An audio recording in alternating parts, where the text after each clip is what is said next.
Actually பெரிய நடிகன் கண்டிப்பா ஏன்னா நான்லாம் அவரை நான் இருக்கிற காலேஜ் டேஸ்ல ரசிச்சிருப்பேன். ஏன்னா அவர் தான் முதல்ல ஹிந்தி சினிமால இந்த கிளீன் ஷேவ் லுக்கை விட்டு ஒரு தாடி மீச வச்சுட்டு முடி வாராம ஒரு அப்படியே ஆப்போசிட்டா வந்த ஒரு ஹீரோ. அப்படியே வந்து அப்படியே மொத்த ஃபேன்ஸ் அப்படியே அழிட்டு போயிட்டாரு. ஆனா அவ்வளவு சிம்பிள் மனிதன், ரொம்ப ஜாலியா வேலை பார்த்தோம். அவர் ஃபிளைட்ல இருந்து இறங்கிடுவாரு, இறங்கி நேரம் லொகேஷன் வந்துடுவாரு. மத்தியானத்துக்கு மேல ஒரு 4-4:30 மணிக்கு லொகேஷன் வந்தா அப்படியே கேரவன்ல படுத்து தூங்கி எந்திரிச்சு 8:30 மணிக்கு ரெடி ஆயிடுவாரு. அப்படியே ஷூட்டிங் பண்ணுவாரு. காலைல 2 நாள் மறுநாள் 2 நாள் ஷூட்டிங் இல்லை அவருன்னா அப்படியே காலைல எழுந்திரிச்சு அப்படியே ஏர்போர்ட்டுக்கு அப்படியே ஊருக்கு போயிடுவாரு. இப்போ அப்படியே வந்துடுவாரு. சரண் சொல்ல ஜி நான் உங்களை இப்படி டார்ச்சர் பண்றேன், இல்லப்பா எனக்கு caravan it's okay, I can sleep even in a caravan, don't worry, don't do anything extra for me. அவ்வளோ சிம்பிளான ஒரு மனிதன். அண்ட் அவரோட ஒர்க் பண்றது ஒரு என்னுடைய கண்டிப்பா பாக்கியம் நான் கண்டிப்பா நினைக்கிறேன். ஏன்னா அவரு ஒரு சீன்ல பைசா வச்சிருக்கோம், காசு திருப்பி கொடுக்கணும். எல்லாம் உண்மையாவே பசங்களாம் தான் ஷூட்டிங் பார்க்க வந்த பசங்களுக்குலாம் எடுத்து ஷார்ட் டேக் முன்னாடி அப்படி எல்லாருக்கும் இருந்த 4000 ரூபாய் எடுத்து கொடுத்துட்டாரு. அவரு சரண் இது பைசா கொடுப்பாங்க. Charan sir no no no தாதா யூ கான்ட் டு திஸ். அதனால ஜாலியா தான்.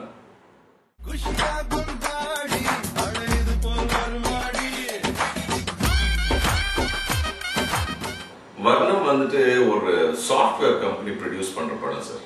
ஃபர்ஸ்ட் வந்துட்டு அவங்க எனக்கு ஃபோன் பண்றச்சு ஜென் மீடியான்னு ஒன்று எனக்கு ஒரு மாதிரி சரி இது ஏதோ ஸ்டைலிஷான ஒரு இங்கிலீஷ் படம் மாதிரி இருக்கும் யோசிச்சு நான் அவங்க ஆஃபீஸுக்கு போனேன். அவங்க ஆஃபீஸை பார்த்து கன்ஃபார்ம்டா எனக்கு நம்பிக்கை வந்துச்சு இது ஒரு இங்கிலீஷ் படமா தான் இருக்கும். ஸோ எங்கேயாவது அமெரிக்காவில் எப்படி ஷூட் பண்ணுவாங்க, ஸோ நானும் ஜாலியாக ஒரு 4-5 மாதம் எங்கேயாவது ஃபாரின் போயிட்டு வந்துடலாம். டைரக்டர் வருவாரு, டைரக்டர் தோடுலாம் போட்டிருக்காரு, சின்ன முடியெல்லாம் வச்சு அப்படி ஸ்டைலிஷாக இருக்கு. ஸோ இதுக்கு மேலே கான்ஃபிடன்ஸ் வந்துருச்சு, கண்டிப்பா இது ஃபாரின்ல தான் நடக்கும். ஒரு கதை ஆரம்பிச்சார், அதான் இங்கிலீஷ்ல தான் சொல்ல ஆரம்பிச்சாரு. அவர் 18-19 வருஷம் அமெரிக்கால இருந்து வேலை பார்த்து கம்பெனி நடத்திருக்காரு. ஸோ இதுக்கு மேல எனக்கு கான்ஃபிடன்ஸ் கம்மியாகிற சான்ஸே இல்லை. ஸோ ஃபாரின்ல தான் கன்ஃபார்ம் ஷூட்டிங் நான் மனசுல ஏற்றிட்டேன். ஸ்டார்ட் பண்றது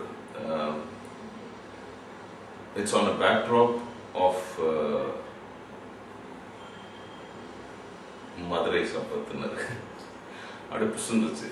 நான் ராஜு என்ன நீங்க என்ன மாதிரி சொல்றீங்கன்னா மொத்தமா கிராமத்தோடைய சப்ஜெக்ட், மொத்த படத்துல வேட்டியை தான் கட்டியிருப்பீங்க. ஸோ அவருடைய பேக்ட்ராப் நான் ஏன் உங்களுக்கு சொல்ல வந்தேன்னா இந்த மாதிரி ஒரு கேரக்டர் எங்கேயோ பாதிச்சு சின்ன வயசுல ஒரு 30 வருஷம் கழிச்சு அந்த பாதிப்பை சினிமாவை எடுக்கிறார். பயங்கர சீரியஸான சப்ஜெக்ட் தான், ரொம்ப இன்டென்ஸான படம். பெரிய ஸ்டார்ஸ் பெரிய ஆர்டிஸ்ட் எல்லாம் எதுவுமே பெரிய பேர்லாம் யாருமே கிடையாது. ஆனா கதை தான் பெரிய ஹீரோ படத்துக்கு.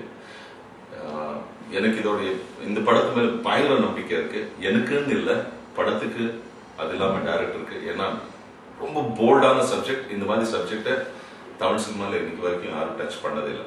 அந்த கான்ஃபிடன்ஸ்ல நான் சொல்லலாம்.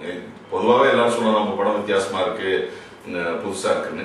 இல்ல, இது உண்மையாவே நிஜமாவே புதுசான ஒரு சப்ஜெக்ட். இதை யாரும் தொட்டதில்லை.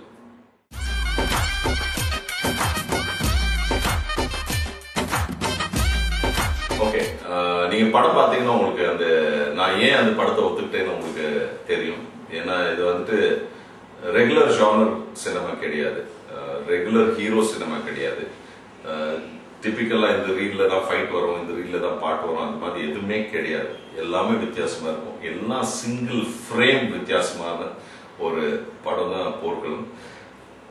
அது இல்லாம எனக்கு சரோஜ்கானோட நரேஷன் பிடிச்சது. சரோஜ்கான் எனக்கு அந்த கேரக்டர் நரேட் பண்றச்சு நான் லிட்டரலி அந்த கேரக்டர் பார்க்க ஆரம்பிச்சிட்டேன். நான் சரோஜ்க்கு அதான் சொன்னேன், குமார் எனக்கு ஒரு 2 days டைம் கொடு. ஏன்னா நான் ஜென்ரலா ஸ்ட்ரெயிட்டாவே ஒத்துக்கிறது இல்லை. அது ஒத்துக்கிறது இல்லைன்னா இது கிடையாது. என்ன நீங்க என்ன சொல்றீங்க, சரி திமிர்னு கிடையாது. நான் அதை பத்தி யோசிக்கணும். எனக்கு அது எங்கேயாவது அது ஓடிக்கிட்டே இருக்கணும். அது ஓடிக்கிட்டு இருந்தா எனக்குள்ள ஒரு 10-20 கொஸ்டின்ஸ் வரும். அதை நான் மறுபடியும் போன் போட்டு கேட்பேன், இல்லை பர்சனலா போய் கேட்பேன். அதை அவங்களால எனக்கு கன்வின்ஸ் பண்ணி சொல்ல முடிஞ்சதுன்னா எனக்கு ஒரு கான்பிடன்ஸ் வரும், சரி இது பண்ணலாம். ஏன்னா தப்பான ஒரு படம் பண்ற பதிலா, தப்பான 4 படம் பண்ற பதிலா ஒரு நல்ல ஒரு படம் பண்ணலாம்.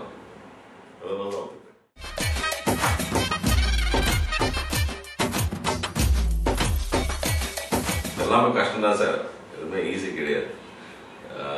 ஏன்னா ஹீரோவா நடிக்கிறதும் கஷ்டம் தான். ஏன்னா நிஜ வாழ்க்கையில ஹீரோ கிடையாது. அவங்க வீட்டுக்குள்ள போனா அவங்க அம்மா டே வாடா இங்க என்னடா பண்ற, ஏன்டா இப்படி நடக்கிறேன்னு தான் திட்டிட்டு இருப்பாங்க. ஸோ அதே மாதிரி ஒரு வில்லனை வந்துட்டு நீங்க வில்லன் வீட்டுக்குள்ள போய் வில்லன் தள்ளதான் பண்ணிட்டு இருந்தா திட்டு கண்டிப்பா வாங்குவேன். ஸோ என்ன மாதிரி பண்ணாலும் கஷ்டம் தான். அது முக்கியமா என்னன்னா ஒரு பேசிக் குவாலிட்டி ஆக்டருக்கு வந்துட்டு கேவி சார் சொல்ற மாதிரி அது ஒரு கிரியேட்டர் கையில தான் இருக்கு. நீங்க ஒரு கிரியேட்டர் உங்க கிரியேட்டர் ஸ்ட்ராங்கா இருந்தா எந்த மாதிரி பர்ஃபார்மன்ஸும் எடுத்துடலாம். ஏன்னா அது கிரியேட்டர் வந்து அது அவங்களுக்குள்ள அப்படியே உருவாக்கி அப்படியே எடுத்துடலாம்.